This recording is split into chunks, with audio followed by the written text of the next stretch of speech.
In this video, we are going to take a look at the healing brush tools.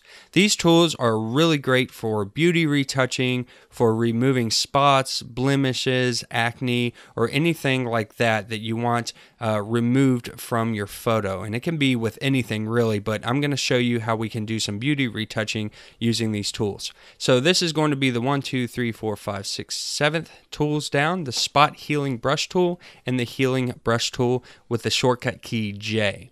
So the spot healing brush tool is probably one of the easiest, most awesome tools to use when it comes to beauty retouching. We have some options at the top. You can see that it's brush based, so we can change our brush settings here.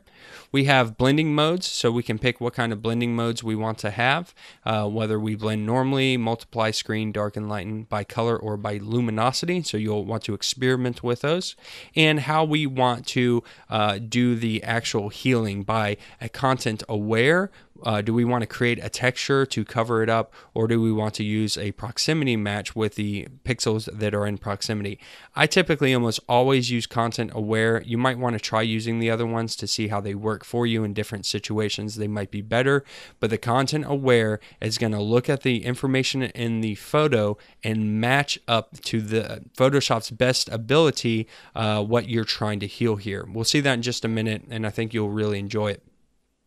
We can sample all layers. Whenever you see something like sample all layers, all that means is if we had, say that this little pimple here or a piece of acne was on a separate layer, but we needed to actually heal across both layers, that's what sample all layers will do.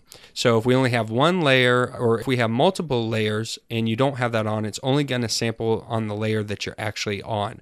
If we have sample all layers turned on, then it doesn't matter what layer you're on, it's going to go ahead and do the healing on all those layers. And then we have our pressure sensitivity if we're using a tablet. So let's go ahead and do this and see what it looks like. I have the spot healing brush tool selected, shortcut letter J, and I'm going to get rid of this pimple and watch this because it happens quick like magic. And there it goes. Now, if you already forgot what it looked like, if I undo that, you can see there's the pimple. And now it's gone. It's using content aware, so it's looking at the surrounding information and then it's matching that up to get rid of that. So it's not always going to be perfect. There will be times where it doesn't work, but just by going through and clicking like this with our brush, even this little mole on our finger, if we don't want that there, we can get rid of that and we can easily start patching those up. Now you got to be careful because if you do too much, it will become noticeable, and typically, you might want to copy out the image and do this on a separate layer and then use blending modes to blend them in and make it look nice. If we come in here and erratically start, doing this, it's not going to look great. So we're going to have to give it a second to process, but you see that it actually messed up. It even pulled in a piece of our finger. So that's not what we want. But this is great for just little things like, say, this little piece here and this little piece here. You're not really going to notice it at all. So that tool works really, really well. The other tool like it is the original healing brush tool, and it's also shortcut letter J.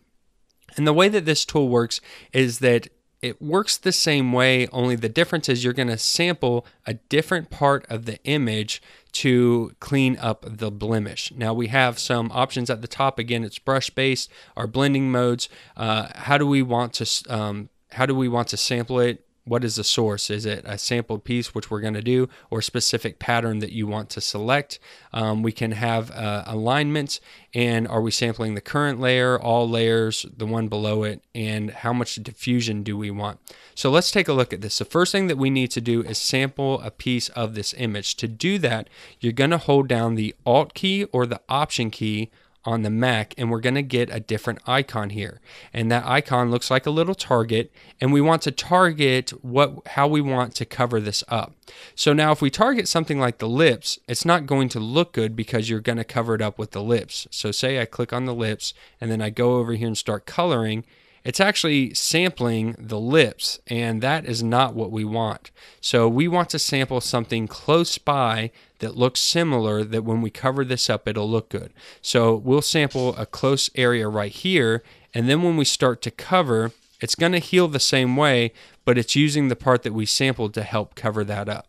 So that also works very well. Sometimes you might want to use that other than the spot healing brush tool, but for things like just simple blemishes that you want to get rid of, the spot healing tool is one of the best tools that Photoshop has come out with in a long time. It just makes work so much easier.